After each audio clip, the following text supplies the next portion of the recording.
Ei galera, tudo bem? Tudo jóia? Então, estou aqui hoje para bater um papo com vocês sobre cultura justa.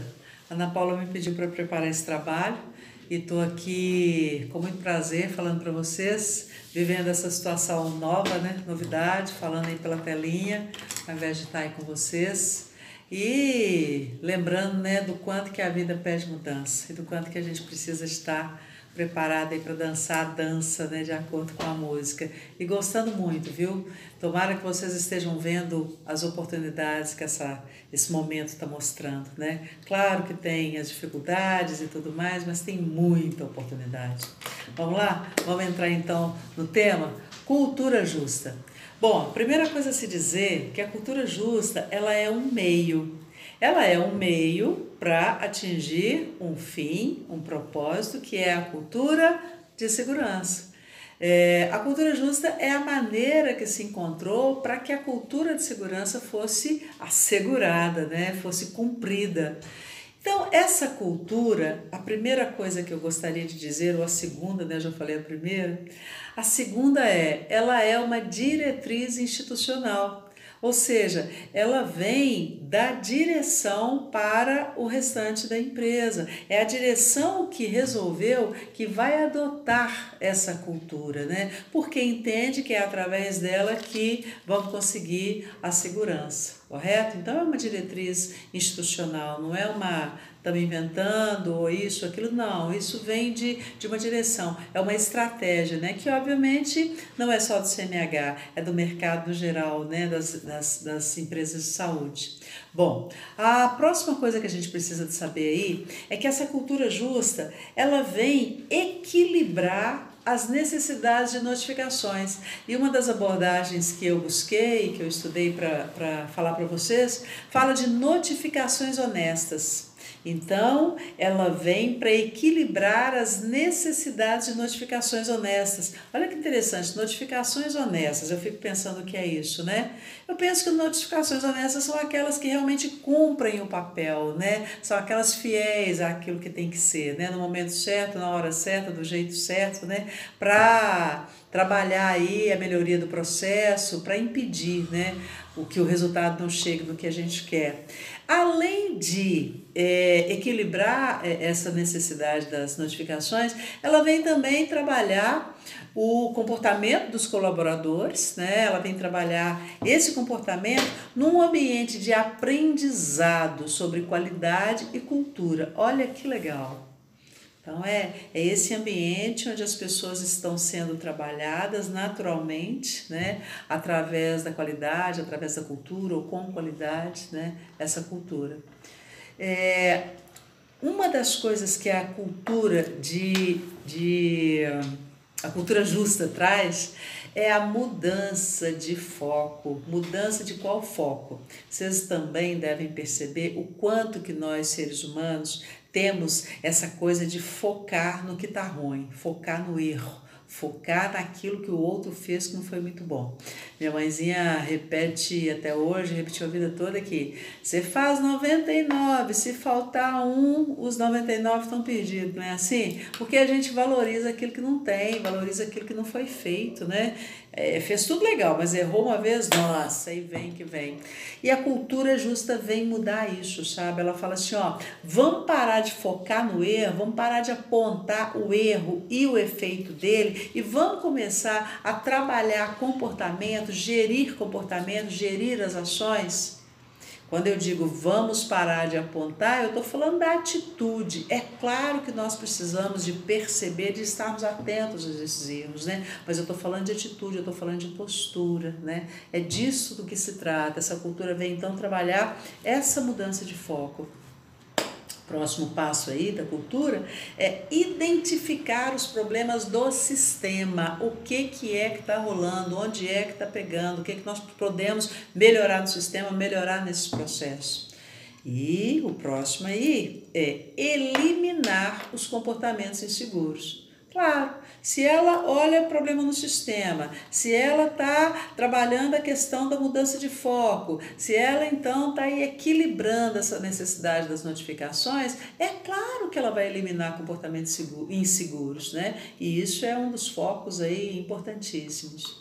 Depois disso, gente, a cultura vem falar de manter a responsabilidade individual. Lembra, quem já me assistiu algumas vezes aí, já me viu falando inúmeras vezes sobre a necessidade de se implicar no processo. O sujeito não pode ficar de fotógrafo, ficar de filmador, né? Ele precisa de entrar para a cena. É isso que a cultura fala. É muito importante que cada um de nós assumamos a responsabilidade daquilo para que nós fomos contratados, né? Essa coisa deliciosa de assumir, de se sentir pertencente, né? De desenvolver essa expertise daquilo que a gente cuida, né? Dessa parte desse processo como um todo, né? Que nós cuidamos. E a última coisa que é colocada aí como premissa e não menos importante é a tolerância zero ao comportamento imprudente. Não dá para tolerar comportamento imprudente.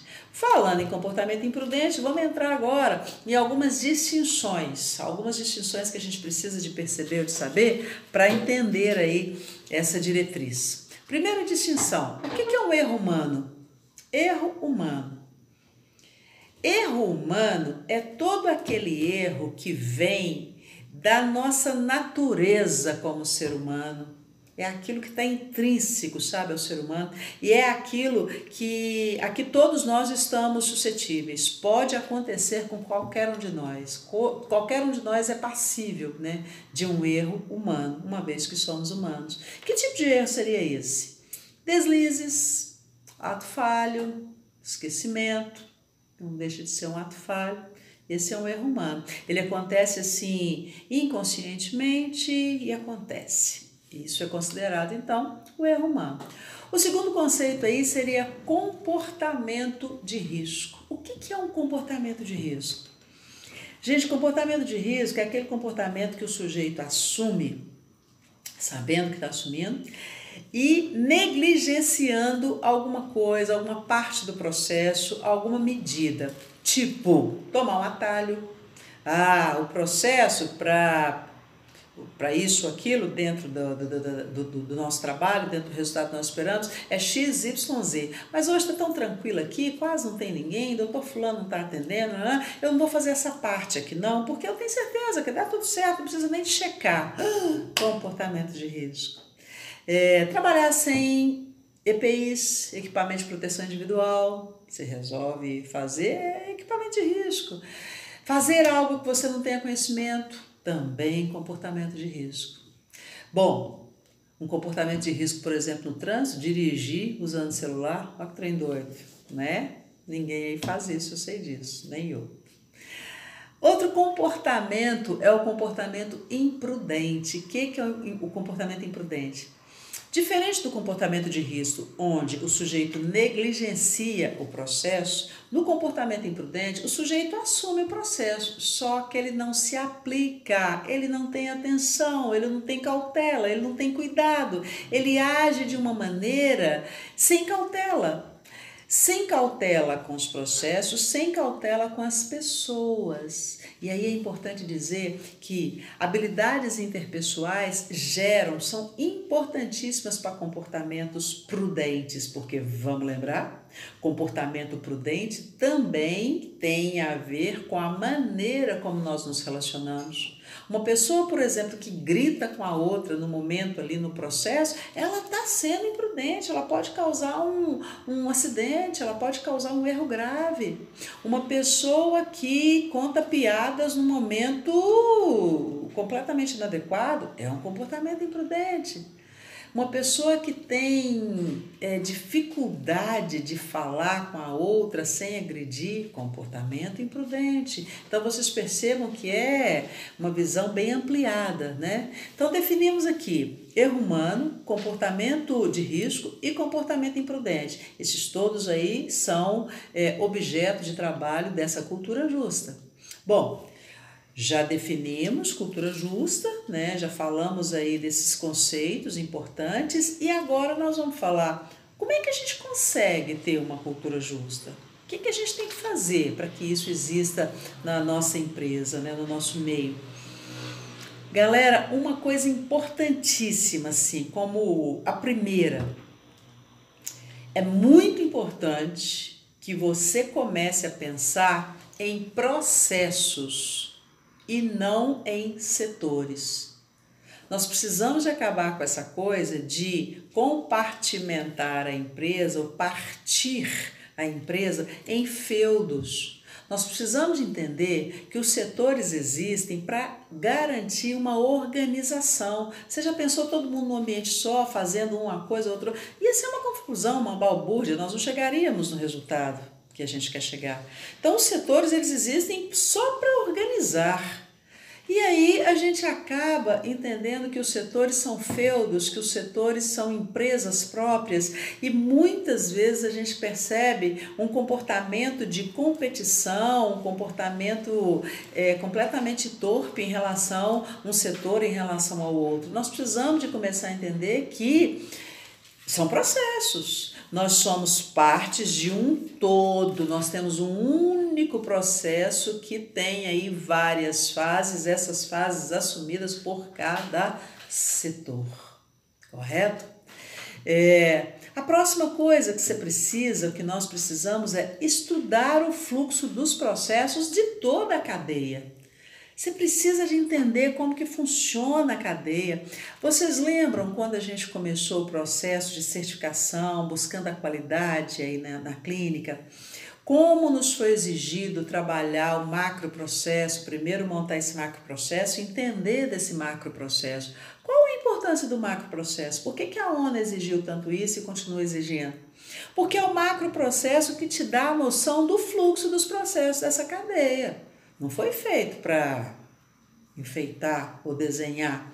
É para que você entenda qual é o impacto do seu trabalho no trabalho do seu colega. Qual é o impacto do resultado do seu setor no setor do outro colega ou no outro setor. O que nós causamos? Qual é o nosso ponto de interseção para que a gente atenda a esse processo como um todo? O próximo aí é você conhecer ou ter a equipe como fonte de informação. Saiba que cada colega seu é uma enciclopédia ambulante naquilo que ele faz.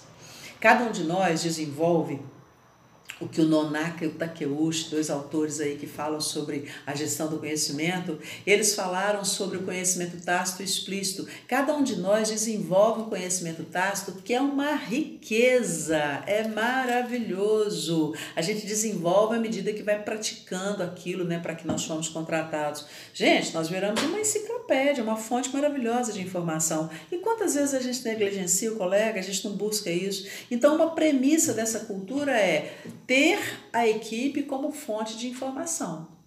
A próxima seria você buscar a melhoria de fim a fim ou do início ao fim, e não somente em etapas do processo. De novo, é enxergar o todo e buscar essa melhoria como um todo. Depois disso, busque a fundo a origem dos problemas, queira saber aonde foi, qual é a causa raiz.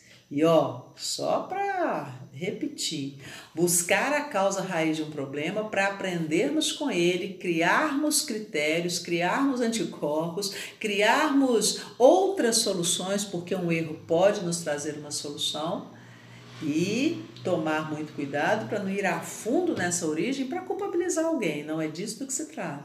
Então precisamos buscar a fundo sim a origem desse problema para nos aprender ainda mais. Quantas grandes invenções vieram através de erros, não é mesmo? A próxima, última e não menos importante, última que eu vou falar hoje, né? E não menos importante é analise o seu comportamento como participante dessa cadeia. Analise. Gente, tudo parte do sujeito, tudo parte de você. Não é para fora, é para dentro, é para cá que você tem que olhar, analisar o seu comportamento. Uma coisa muito importante que eu prego e tantos outros pregam, e eu acredito muito, se o comportamento do outro me incomoda, não é no comportamento do outro que eu tenho que querer mexer ou querer dar opinião, eu preciso de mudar o meu comportamento, porque em que mudando o meu comportamento eu vou com certeza influenciar o outro, sem que ele perceba, parte de mim. Então é analisar seu comportamento aí como participante dessa cadeia. Bom, depois de conceituar, trazer aí as definições e trazer aí o que é que nós podemos fazer para ter essa cultura, o último aí que eu tinha falado são os boicotadores. O que boicota? O que impede a gente de ter uma cultura justa? De vez em quando eu escuto, algumas pessoas vêm e falam assim, por que é tão difícil, né, trabalhar a notificação? Por que as pessoas têm tanta dificuldade em notificar? Por que as pessoas levam para o lado pessoal a questão das notificações? Passa por tudo isso que a gente falou, inclusive naquilo que eu falei lá atrás, de considerar setores e não processos, de feudalizar, né? Cada um fica um contra o outro, um defendendo, o outro atacando, porque onde existe defesa, existe ataque. Então, gente, um dos grandes boicotadores, nós podemos dizer que é a cultura da culpa, a cultura da culpabilização, essa coisa de você errou, foi você que... A cultura da culpa é algo que atravanca a cultura justa e alavanca a nossa quantidade de erros. Sim, porque a culpa gera medo e o medo gera erro. Um ambiente com medo, um ambiente onde o medo é incitado, ele é um ambiente que não tem criatividade, porque a primeira a sair correndo é a criatividade. Como é que você vai ser criativo no ambiente de medo? Não existe isso, né? Eu vejo que muitas pessoas, em muitos lugares por onde eu passo, elas gastam muito mais energia para não errar do que para acertar. Olha que lástima! E ainda tem gestor que valoriza mais o não erro do que o acerto. Ah, me ajuda aí, né? Nós não estamos aqui para sobreviver, nós estamos aqui para viver. E quando você assume um processo, é muito importante que você se aplique, que você aprenda, que você esteja atento para o quê? Acertar. Esse é o meu objetivo. E quem se prepara, quem se aplica, quem se implica no acerto, com certeza vai cometer algum deslize, vai cometer aí algum ato falho, vai ter algum erro, mas esse erro que foi feito no processo com o objetivo de acertar, esse erro vai ser valioso. Esse erro vai nos ajudar a crescer, esse erro vai fazer com que a gente transforme, com que a gente crie algo muito interessante, muito legal. Então, gente, com essa cultura de medo, as pessoas ficam desesperadas e, é claro, se recolhem. Alguém já comentou de uma auditora que comentou sobre um processo que ela estava auditando e que ela falou assim, como assim? Que empresa perfeita vocês são? Não tem nenhuma notificação? Nossa, como é que vocês conseguem isso? Olha que legal.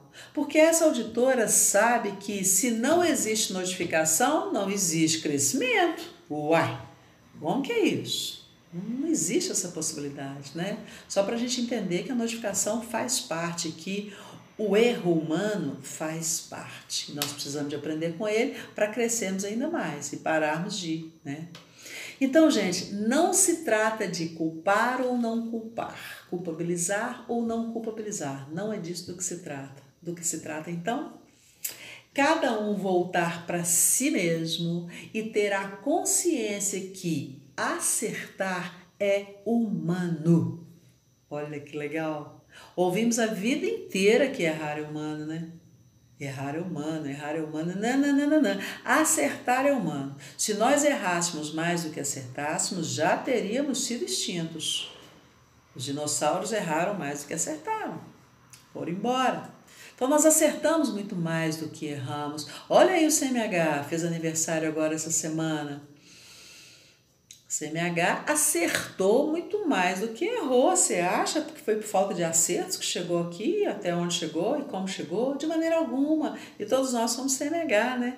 Você acerta muito mais do que erra. E é muito importante você considerar isso, porque isso é a sua força, isso te fortalece, isso te coloca em pé, espinha ereta, né? Olhando para frente para fazer. E olha, e a outra premissa é que o humano é aprender. Nós, seres humanos, aprendemos o tempo todo, porque, inclusive, a mudança é uma constância, não é? Tudo muda o tempo todo, de vez em quando, uma velocidade maior, né? Feita essa fase que a gente está vivendo agora, né? Em função do corona. Então, galera, acertar é humano, humano é aprender. E olha, se nos mantivermos com essa consciência, com certeza essa cultura justa, ela virá de uma forma muito tranquila, muito natural para crescimento de todos nós, com todas as oportunidades que surgirão em função desse momento. Correto? Eu gostaria de finalizar esse vídeo falando para vocês de uma frase do Einstein que eu gosto muito e que tem muito a ver com tudo que nós falamos e que eu deixo aí para reflexão, que é somente seres humanos excepcionais e irrepreensíveis suscitam ideias generosas e ações elevadas. É isto. Muitíssimo obrigada.